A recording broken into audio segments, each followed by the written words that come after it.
Yo brother, balik lagi bareng gue Nanda Sugiono di channelnya Bridge of Blue.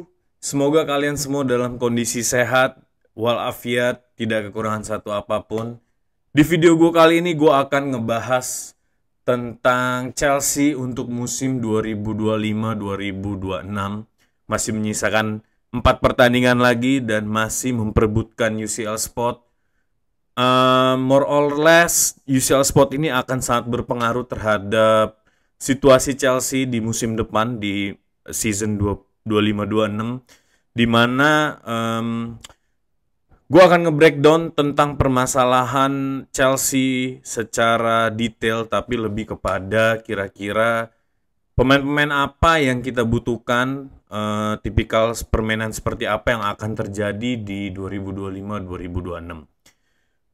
Landasan video ini adalah Maresca tetap berada di Chelsea buat musim depan dan kita masih menggunakan formasi yang sama, dengan sistem yang sama, dengan Maresca ball yang sama, tapi kita akan melihat possibility apa yang terjadi di bursa transfer musim panas ini dan juga bagaimana impact-nya terhadap situasi keuangan Chelsea di tahun 2025-2026.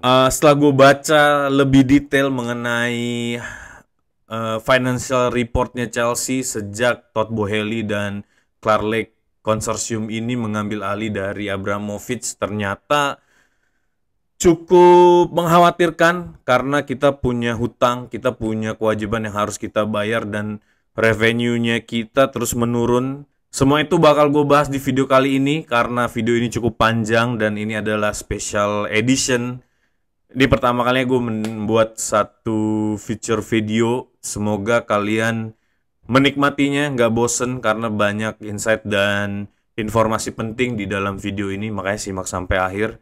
Video ini akan gue bikin 2 part. Yang pertama kita akan ngebahas mengenai situasi keuangan Chelsea, operasional cost Chelsea yang diakibatkan oleh banyaknya pemain yang unproduktif ya di musim 2024-25 ini.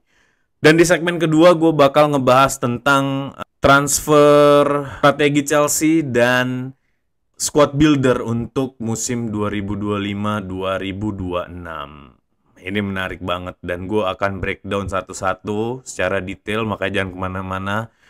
Tetap pantengin video ini dan buat kalian yang baru join jangan lupa buat subscribe, likes, dan share video ini kalau menurut kalian bermanfaat.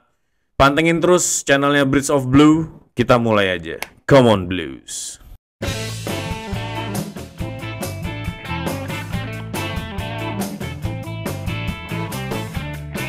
Yes, gue akan mulai video kali ini untuk part pertama ini dengan satu informasi dari The Athletic mengenai situasi keuangan Chelsea dari sejak Todd Boehly dan Clark konsorsium mengambil ahli dari Abramovich sampai tahun 2024-25 ini. Gue cukup akan bahas detail mengenai PSR rules. PSR itu adalah profitability dan sustainability rules, di mana turunan dari financial fair play-nya UEFA yang dimodifikasi sedikit oleh FA untuk klub-klub di Inggris.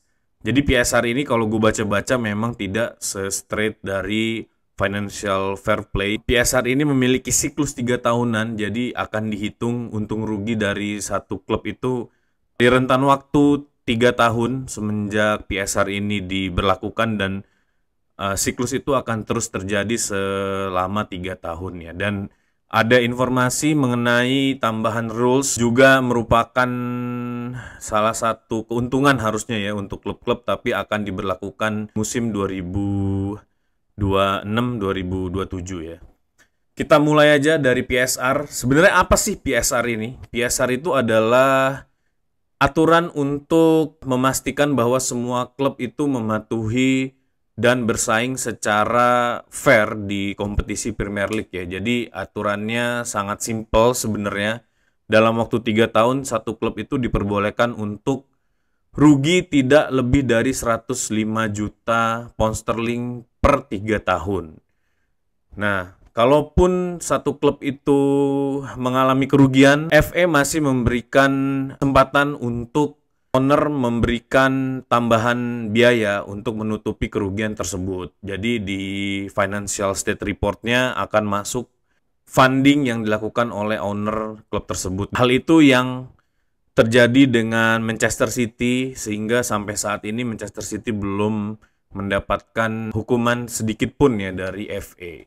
Oke, kalau kita lihat lagi, poin-poin apa aja sebenarnya yang penting dari PSR ya. Yang pertama itu adalah, ini kalau gue baca-baca ya, nanti kalian juga bisa riset sendiri. Gue akan ringkas saja. Nomor satu itu understanding the loss limit. Jadi Premier League itu memperbolehkan sebuah klub untuk rugi sebesar 105 juta pound sterling selama periode 3 tahun berjalan, mungkin 3 musim ya. Maximum loss itu per season itu harusnya 35 juta pound sterling. FA juga mempersilahkan sebuah klub untuk rugi lebih dari 35 juta per musim, tapi tetap dengan bracket 105 juta pound sterling per 3 tahun. Nah, owner itu bisa menambahkan uang mengurangi kerugian yang terjadi di setiap musim.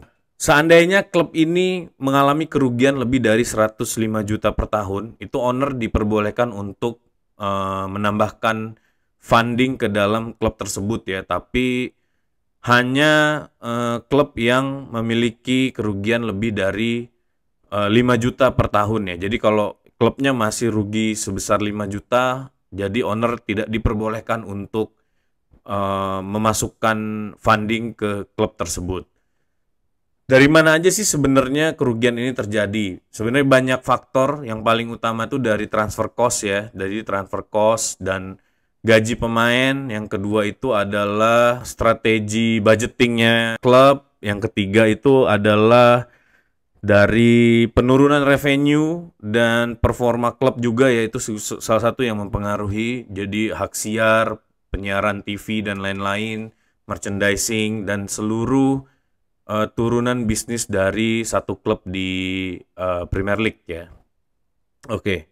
Nah, jadi diharapkan dengan PSR ini klub-klub itu nggak ada lagi yang adikdaya, nggak ada lagi yang bisa spending besar gitu ya, karena di 15 tahun terakhir kalau kita lihat banyak klub yang tiba-tiba dibeli oleh pengusaha kaya raya, kemudian spending dengan uang yang gila-gilaan dan kemudian menjadi salah satu klub yang hebat gitu ya. Termasuk Chelsea juga di tahun 2023-24, tapi ya semua berubah, musim berubah, modernisasi sepak bola termasuk dengan lini bisnisnya. Jadi memang ini sesuatu yang tidak bisa diredam, tapi memang harus diatur supaya punya fairness yang sama lah ya untuk semua klub gitu. Kemudian gimana sih posisi Chelsea di PSR situasi ini? Nah ini gue akan nge-breakdown sedikit mengenai situasi Chelsea di dalam lingkup PSR ini. Jadi Chelsea sepanjang tahun 2023-24, ini kalian bisa lihat Chelsea itu menjadi salah satu klub di Premier League yang memiliki keuntungan terbesar ya, hampir 198 juta pound sterling kalau nggak salah di grafiknya. Nomor 2 ada Manchester City, West Ham United, Brighton, Nottingham Forest, dan Southampton. Di luar 6 klub ini, seluruh klub itu mengalami kerugian sepanjang tahun 2023-24. Yang paling besar itu adalah Manchester United, Aston Villa, dan Bournemouth. Termasuk Everton yang telah dihukum beberapa kali ya, karena memang secara siklus dia nggak bisa menyelamatkan klubnya, jadi ownernya juga tidak memberikan funding sehingga dia harus dihukum pengurangan poin oleh FA. Nah, dari report ini sebenarnya gimana sih situasi Chelsea saat ini? Ternyata setelah gue baca-baca lebih lanjut dan mungkin teman-teman juga udah tahu bahwa Chelsea ini sedikit mengakali dalam tanda kutip ya rules dari PSR ini. Jadi pihak Todd Boehly menjual beberapa aset Chelsea termasuk dengan hotel, training ground, dan klub womennya Chelsea ke parent company-nya Clear Lake Konsorsium. Jadi penjualan ini terjadi di tahun 2022-2023 yang sampai saat ini masih belum diputuskan oleh FA apakah penjualan ini adalah sah atau tidak, karena banyak klub-klub dari Premier League yang komplain mengenai pergerakan bisnis dari Chelsea ini ya. Nah, tapi dengan penjualan itu Chelsea ini berhasil meraup keuntungan sekitar 198 juta. Simpelnya dari operational cost dan lain-lain sepanjang 2022 hingga 2023-24 itu Chelsea berhasil mengumpulkan keuntungan sebesar 198 juta pound sterling, dan saat ini Chelsea menjadi klub yang sebenarnya bisa dikategorikan klub yang untung ya. Tapi kalau seandainya si penjualan Chelsea Women dan aset-asetnya Chelsea ini tidak disetujui oleh FA dan UEFA, maka Chelsea akan mengalami kerugian sebesar 300 juta pound sterling. Todd Boehly sendiri sudah mengeluarkan hampir 1,7 miliar pound sterling untuk pembuatan skuad yang sekarang. Dan kenapa kita sangat kecewa, karena memang skuad ini adalah salah satu skuad termahal di dunia saat ini ya, bahkan mengalahkan skuadnya Real Madrid ya. Tapi pencapaiannya sangat berbeda jauh dengan Real Madrid. Nah, ini yang membuat kita tuh gedek sebenarnya kalau dari perjalanannya. Kalau teman-teman juga perhatiin yang sudah mengikuti Chelsea sejak eranya Abramovich, bagaimana spending powernya Todd Boehly ini begitu besar tapi juga begitu tidak tepat ya. Kalau secara PSR, tadi ya gue bilang, jadi sepanjang tahun ownership-nya Todd Boehly dan Clear Lake Konsorsium ini, Chelsea berhasil mengumpulkan keuntungan 198 juta before tax ya. Setelah tax itu sekitar 128 juta. Secara year on year di 2023 dan 2024 nih mungkin gue akan kasih lihat gambarnya. Total revenue yang didapatkan oleh Chelsea itu turun ya 9% dibanding 2023, karena di 2023 ini tadi terjadinya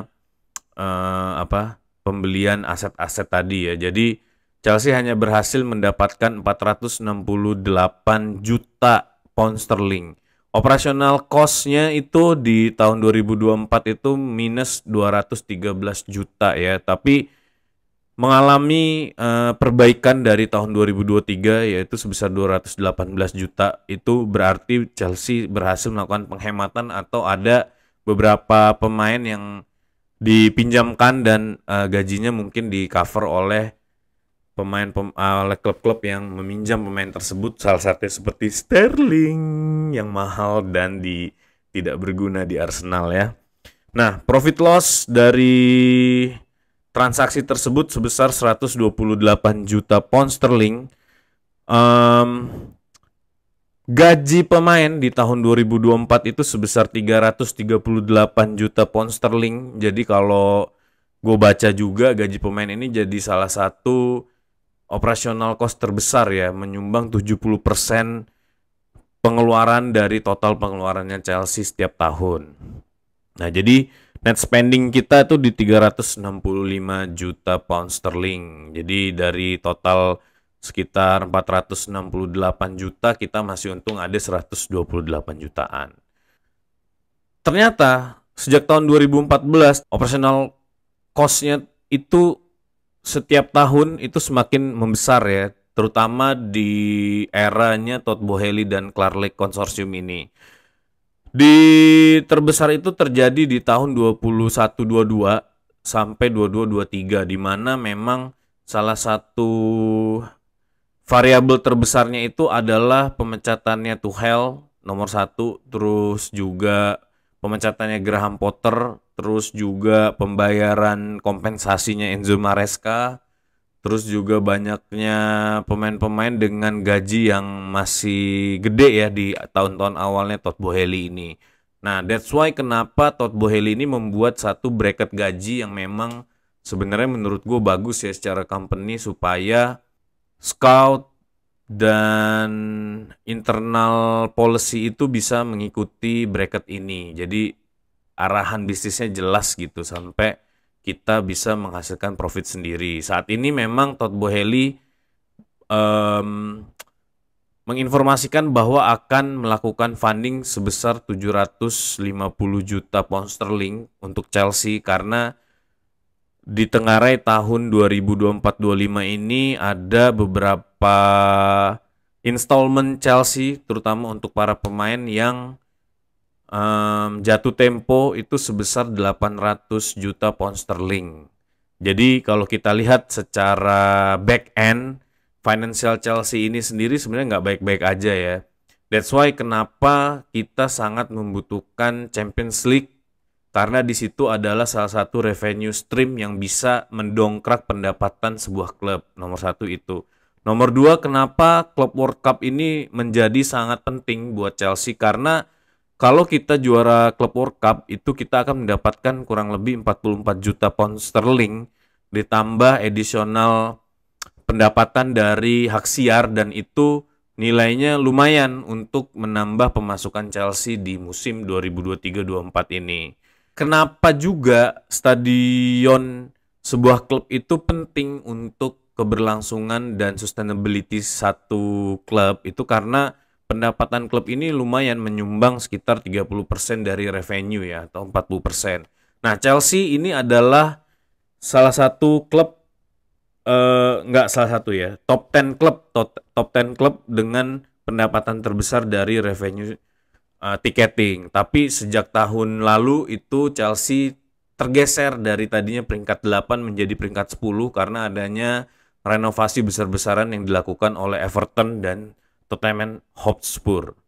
Jadi dua klub ini berhasil menggeser Chelsea dari revenue ticketing sehingga kita terlempar ke peringkat 10. Infonya bahwa Chelsea akan membangun atau merenovasi Stamford Bridge ya, kita belum tahu apakah membangun stadion baru atau menambah kapasitas, tapi yang pasti Todd Boehly ini punya rencana untuk menambah seat capacity supaya pendapatan dari ticketing ini juga bisa bertambah gitu ya. Oke, di part 1 ini gue akan lebih fokus kepada bagaimana strategi transfer pemain ini bisa mereduce pengeluaran dan meningkatkan pendapatan Chelsea untuk musim 2025-26. Kalau kita lihat dari data ini salah satu data yang udah gue coba kumpulin dari beberapa portal informasi ya yang valid tentunya. Di musim 2023-24 itu total gaji para pemain Chelsea per minggu itu ada sebesar 3.022.000 pound sterling. Ya ini secara juta ya, secara ribu ya, jadi bacanya juta. Di tahun 2024-25 itu mengalami kenaikan sebesar 200.000 pound sterling menjadi 3.268 juta pound sterling. Kalau kita lihat breakdown, bukan top 10 ya, ini gue memfilter gaji pemain Chelsea yang mendekati 100.000 per pekan sampai dengan yang paling besar. Nomor 1 tuh ada Reece James, selling value-nya tuh ada 32 juta, gajinya itu 250.000 per minggu ya.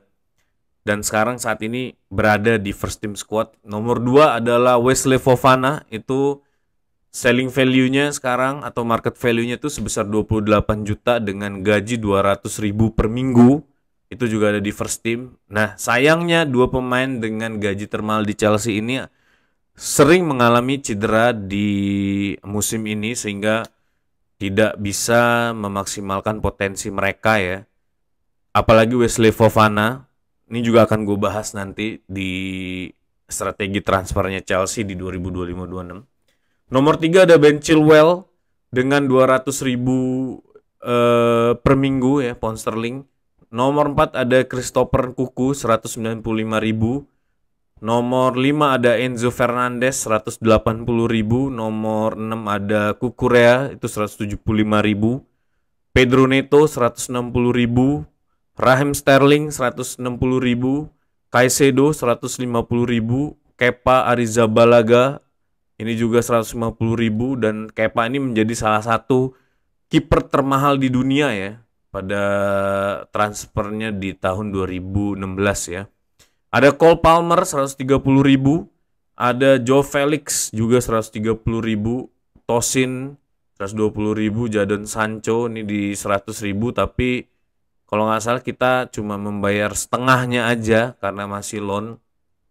Liva Colwill 100.000, Nicholas Jackson 100.000, dan ini nih yang menurut gue juga menjadi salah satu blundernya Todd Boehly ya. Chukwuemeka itu gajinya 100.000 dan tidak pernah dimainkan sama sekali di Chelsea. Badiashile itu ada 90.000, Axel Disasi 80.000, dan Dosbury Hall ini 80.000. Jadi kalau kita lihat dengan para pemain ini, yang gue tandain merah ini adalah pemain-pemain yang kemungkinan akan dijual di musim 2025-26 atau yang sedang loan sekarang ya, itu juga sama. Nah, secara total market squad Chelsea di 24-25 ini 922 juta ya. Ada yang bilang 1,3 miliar, ada yang bilang 922. Komposisinya adalah sebagai berikut. Di goalkeeper itu kita memiliki value sebesar 41 juta, di defender 252 juta, midfielder 358 juta, dan attacker 270 juta. Jadi secara market value memang tim ini masih bisa untuk diolah ya, diolah sehingga bisa menyelamatkan kita di musim depan. Nanti akan gue breakdown lebih detail lagi mengenai siapa saja yang seharusnya bisa kita jadikan revenue stream ya untuk menambah funding Chelsea di bursa transfer di akhir musim nanti. Nah, dari tadi para pemain tadi gue udah nge-breakdown siapa aja sebenarnya yang bisa kita jual, karena satu mungkin sudah nggak kepake, kedua sebentar lagi kontraknya akan expired, ketiga memang pemainnya juga tidak nyaman, keempat memang para pemain ini udah pernah mau kita jual di transfer window di musim dingin kemarin. Dari total 8 pemain ini kita bisa mendapatkan funding sebesar 169 juta pound sterling yang bisa kita manfaatkan untuk membeli para pemain ya, 160 juta pound sterling. Dengan cap gaji yang akan available itu ada di 1.105 per minggu di musim depan seandainya para pemain ini kita offload, kita jual keluar ya. Dan di sini adalah perannya para board of director untuk mencari penawaran terbaik dan mendapatkan uang sebanyak-banyaknya dari transfer para pemain ini. Nah, dari banyaknya pemain yang ada tadi ya, termasuk juga pemain-pemain termahal dengan gaji termahal Chelsea, gue mencoba meringkas most starting 11 di musim ini. Ternyata dua pemain tadi tidak menjadi pemain dengan appearance terbanyak di Chelsea di musim ini, dan itu menurut gue sangat disayangkan. Kalau kalian lihat, ini ada dari belakang ya, ada Robert Sanchez dengan 30 pertandingan dan 10 clean sheet. Ada Liva Colwill 34 pertandingan dengan 2 gol dan 2 assist. Tosin Adarabioyo ini ada 26 pertandingan ya, 1 gol dan 1 assist.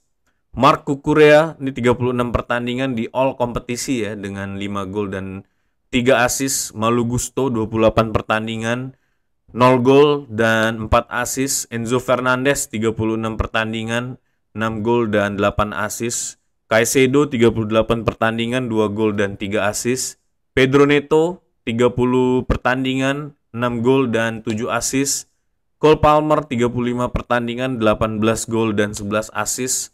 Noni Madueke 28 pertandingan, 8 gol dan 5 assist, dan Nicholas Jackson 32 pertandingan, 14 gol dan 6 assist. Oke. Terus kita bertanya dong, sebenarnya efektif nggak sih skuad Chelsea di 24-25 ini? Worth it nggak dengan spending yang dilakukan oleh tim dan performa para pemainnya di lapangan?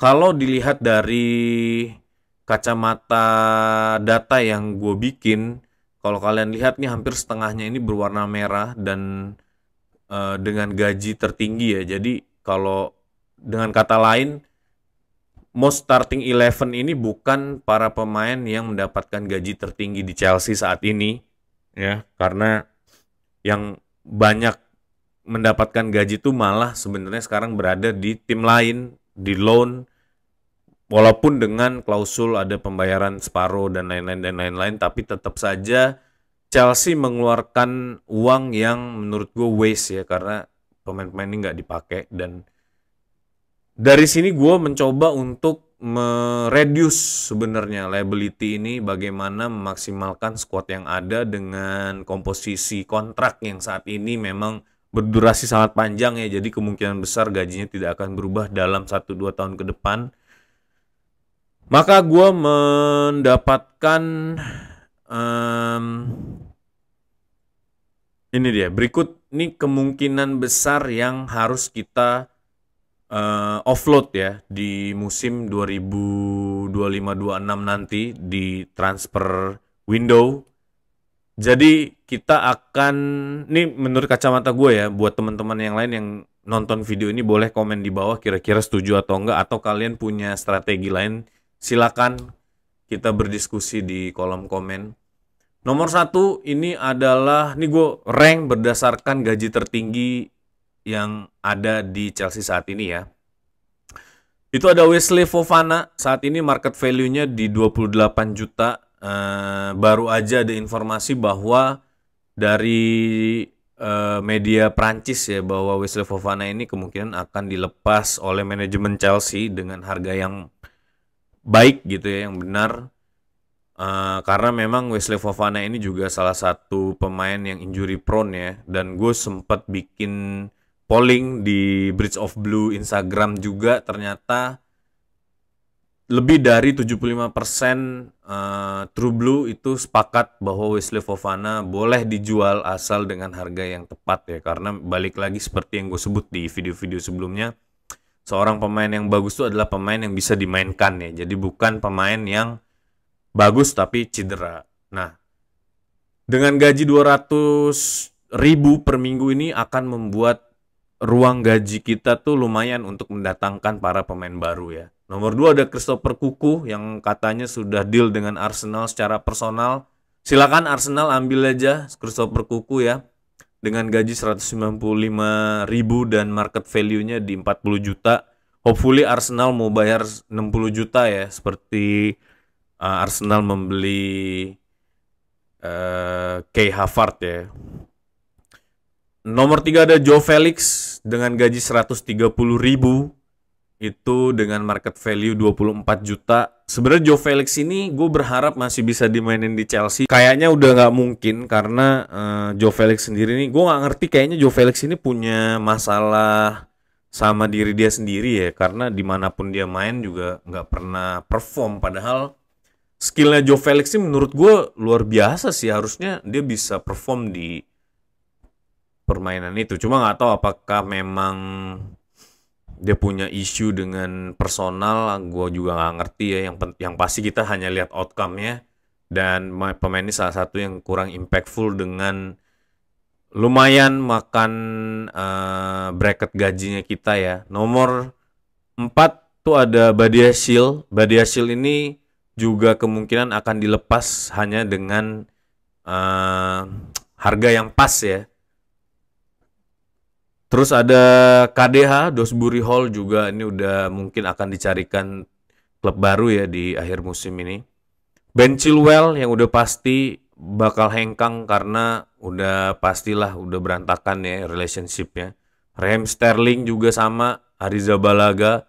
Carne Chukwuemeka, nih gue berharap Dortmund mau membeli Carne Chukwuemeka ini secara permanen karena market value-nya 14 juta dan ini menjadi sasaran empuknya Dortmund ya. Ada juga Axel Disasi 26 juta ya. Dengan gaji 80.000. Yang gue kaget sebenarnya Carne ini sih gajinya gede juga nih 100.000 dan nggak melakukan apapun ya. Mungkin nih agennya jago karena Chelsea sendiri tuh di tahun ini membayar sekitar 30 juta pound sterling kalau nggak salah untuk fee agent para pemain ya, dan itu juga mungkin salah satu blundernya Todd Boehly ya. Jadi emang Todd Boehly ini harus bener-bener pinter untuk mengarungi perjalanan di Premier League ini ya. Ini ada beberapa pemain juga yang mungkin bisa dilepas ya di transfer musim panas, tapi itu masih 50-50. Ada Trev Chalobah dan Noni Madueke yang kemungkinan bisa dijadikan pion-pion untuk exchange player, termasuk dengan Marc Guehi. Nanti akan gue bahas juga mungkin di part 2 bagaimana transfer strategi Chelsea ini buat 2025-26 dan siapa aja sih sebenarnya pemain-pemain dari top transfer target yang beredar saat ini yang bener-bener cocok buat Chelsea menurut versi gua. Kalau teman-teman lain ada versi yang lain nanti boleh di komen aja dan tungguin ya video part 2-nya.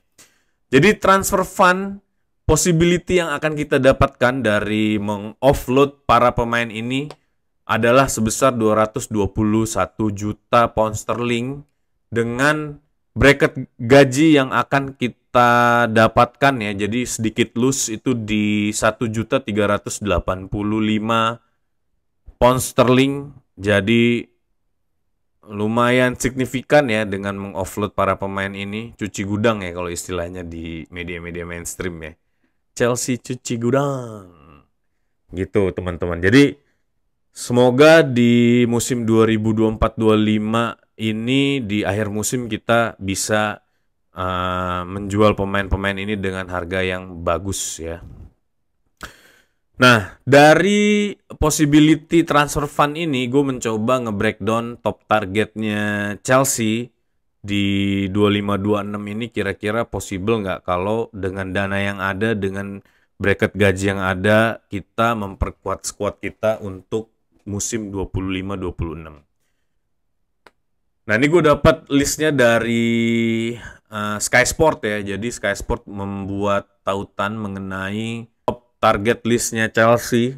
Ini kalau kalian lihat ya, dari 14 pemain yang dijadikan top priority target Chelsea di musim depan, itu sebagian besar berada di posisi center back, winger, dan striker ya. Memang seperti yang gue bilang juga di video gue sebelumnya, kita butuh pilar-pilar di posisi-posisi itu. Apakah mungkin atau siapa aja yang bakal kita datengin dengan possibility transfer fund kita sebanyak 221 juta dan bracket gaji kita di 1.385 juta di musim depan setelah kita mengoffload para pemain tersebut? Ada Denhausen dari Bournemouth berumur 20 tahun ya. Ada Ruben Dias 27 tahun dari Manchester City. Ada Marc Guehi 24 tahun dari Crystal Palace. Ada Jared Braithwaite 22 tahun dari Everton. Dan semua ini mereka berada di posisi center back ya. Di posisi winger tuh ada Kenan Yildiz 19 tahun dari Juventus. Ada Jimmy Gittens 20 tahun dari Dortmund. Ada Nico Williams 22 tahun dari Athletic. Ada Alejandro Garnacho 20 tahun dari Manchester United. Nah, di posisi striker ada Liam Delap 22 tahun dari Ipswich. Ada Osimhen 26 tahun dari Napoli. Ada Gyökeres 26 tahun dari Sporting. Ada Hugo Ekitike 22 tahun dari Frankfurt. Ada Benjamin Sesko 21 tahun dari Leipzig dan Jonathan David dari Lille berumur 25 tahun. Nah, 14 pemain ini masuk ke top priority target transfer Chelsea di musim 25-26 dengan transfer fund sebesar 221 juta dan gaji per minggu yang masih kita punya tuh ada 1.385. Siapa aja sebenarnya yang cocok untuk Chelsea dari seluruh variabel nanti akan gue bahas di part 2. Dan bagaimana starting line up Chelsea di musim 25-26 yang menurut gue kompetitif dan bisa menjadi salah satu pesaing lah ya untuk memperebutkan Premier League dan berlaga di UCL ya. Karena gue agak yakin nih kita bisa masuk UCL di musim ini. Semoga ya, masih ada 4 pertandingan lagi. Kita bakal melawan Liverpool nanti dan kita akan menjadi guard of honor-nya Liverpool. Nggak apa-apa lah, semoga para pemain Chelsea bisa lebih termotivasi lagi musim depan ya. Apalagi dengan suntikan para pemain baru nanti ya. Harapannya kita bisa lebih strong lagi dan eager ya. Gue akan lanjut lagi di part 2. Jangan kemana-mana. Tetap pantengin terus channelnya Bridge of Blue bareng gue Nanda Sugiono. Di part 2 gue bakal ngebedah detail kira-kira bagaimana sih sebenarnya transfer strateginya Chelsea di musim depan. Tetap di channelnya Bridge of Blue. Buat kalian yang baru join, jangan lupa buat subscribe, likes, dan komen, share ya, supaya gue semangat buat bikin konten kayak gini. Kasih pendapat kalian di kolom komen juga, kira-kira apa yang akan terjadi dengan Chelsea di 25-26 atau strategi apa yang seharusnya dilakukan oleh Todd Boehly dan Clear Lake Consortium. Ya, lanjut lagi di part 2. Jangan kemana-mana, tetap dukung Chelsea. Once a blue, always be blue. Up the Chelsea.